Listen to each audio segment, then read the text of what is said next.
принципе, былай платформаға кіруге болады. Мен AI деп.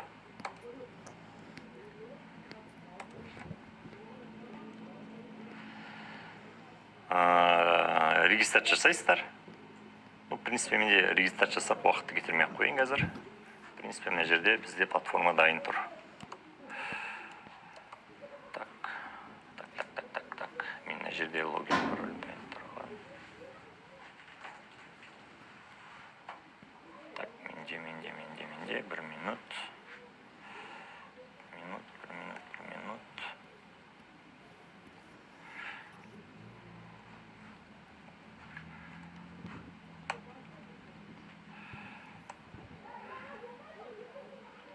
Так. Қараңыздар, мына жерде менде платформа в принципе дайын. Давайте бір шығып кірейін мына жерге мен. Просто логин пароль жазасыздар, тіркеліп болғасын. Кіресіздер. Кіргеннен кейін мына жерде әртүрлі менің алдыңғы жасалған бір агенттерім бар. Мына жерде бастан бастап агентті жасайын. Мына жерде орысша, қазақша интерфейс бар. Қосу деп басасыздар. Менде стандарт шаблон бойынша десеңіздер, бір шаблон тұрады бұл жерде. Екіншісін бастаңыздар. Тіркеліп көрсеңіздер болады. Енді мына жерде ашылды менде. Бот ассистент деп ашылды. Бұған өңдеу деп басамыз. Жаңадан ашылған бот ассистентке. Өңдеу атын ауыстырады. Мысалы, бір гүл дүкенін ашсақ болады. Атын қалай қойсақ болады? Мысалы, Гүлнар гүл дүкені десек болады. Гүл дүкені.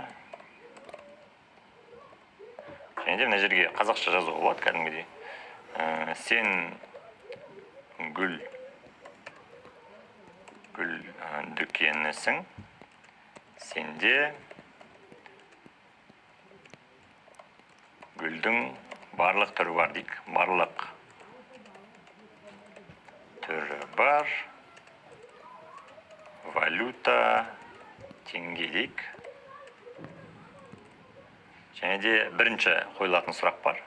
Телеграмда басталған кезде. Ол жерге жазсақ болады. Сізге қалай көмек бере аламыз? Болды. Осы 3 сәтті ауыстырсаңыздар болады, в принципе, тексеріп көруге қалай жұмыс жасайтынын білу үшін. Және де мына жерде настройкілер бар.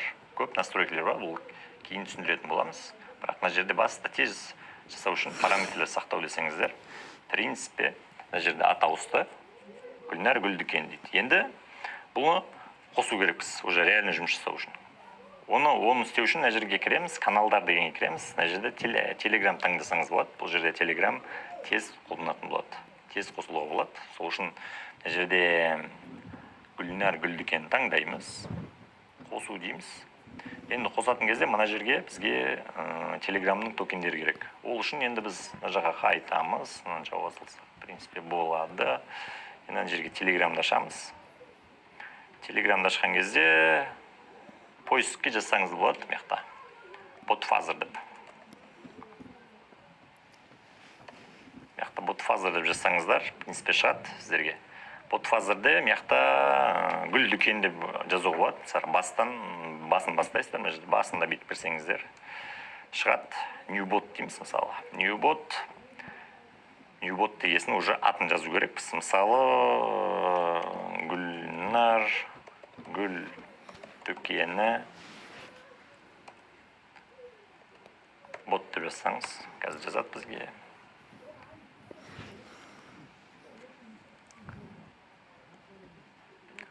Так, біздің телеграмымыз ойланып жатыр.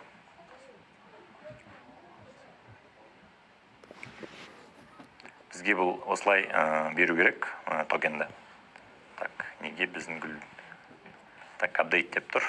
Пока что сеть жасалып жатыр. Давайте тағы да бір сұрап көрейік. Ньюбот деп.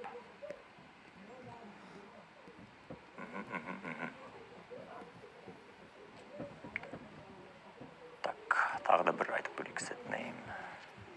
Неге біздің телеграмымыз істемей қалды?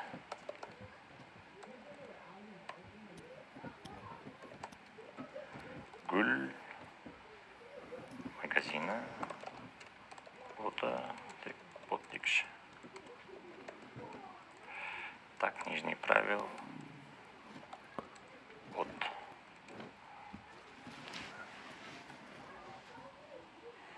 Так, жақсы, аккаунт ауыстыра салайық онда бізге, өзіміздің аккаунт ауыстырайын. Так, мына жерге бот қазір енді басынан сіздерге онда аккаунт ашайын.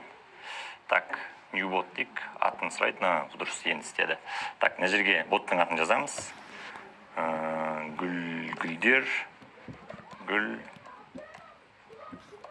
дүкені.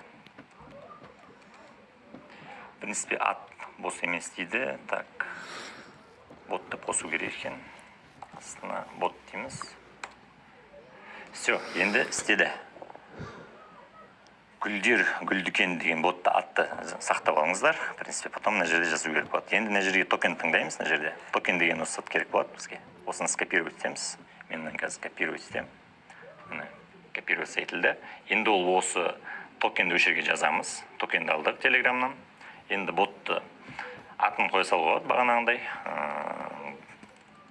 Гүлнар, гүл дүкені деп. Енді қосу дейміз. Канал құрылды. В принципе, сақтау дейміз. Сақтаймыз. Енді телеграмды қосамыз. Так, канал қосылды. В принципе, қазір тексерсек болады. Мына жерде біз телеграмды аштық. Бұны біз любой жерден аша берсек болады. Мына жерде мысалы Гүлнар гүл дүкен дегенді аламыз. Басқа аккаунтпен кірсек, іздеп көру үшін. Міне Гүлнар гүл дүкен деген ашылды. Қазір жасадық біз. Енді басамыз.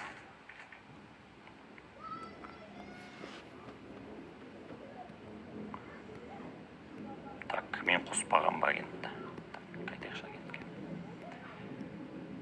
Так, қосылып тұр. Қосу дегенді баспап мен.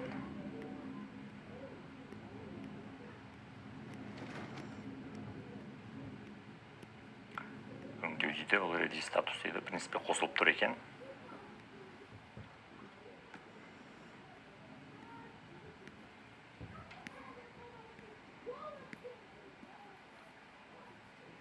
Так, параметрлер сақтадық. Каналдарды көреміз. Так, біздің Wi-Fi-мызды қарайықшы. Гүлнар гүл дүкені қосу дейік. Қосылып тұр, сақталып тұр.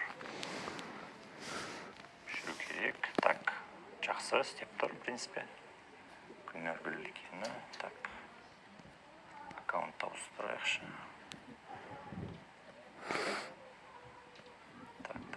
Так.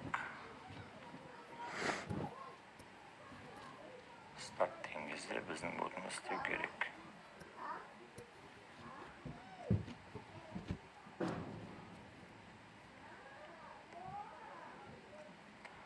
Так, осылай, в принципе, қосылады.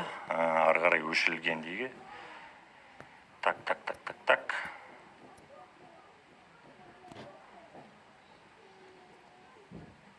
Қосылды. Телеграм қосылды. Функционалдар қосылды. Так, Гүлнар гүл дүкені қосылып тұр. Өшірілу дейді. Өштік. Енді агент сәтті өзгертілді. Енді қайтадан қосамыз. Агентті қостық. Каналдарды қоямыз.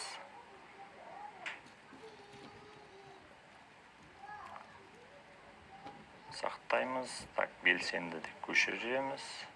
Енді қайтадан қосамыз. Мен бүгін қойылып тұр. Так, все, енді қосылды. Телеграмның сәл ақаулықтарына байланысты қосылмапты. Платформа қосылып тұр, істеп тұр. Міне сізге не көмектесілген деді. Енді жауап жазамыз. Мысалы, біз гүл алғымыз келеді. Мен гүл алғым келеді.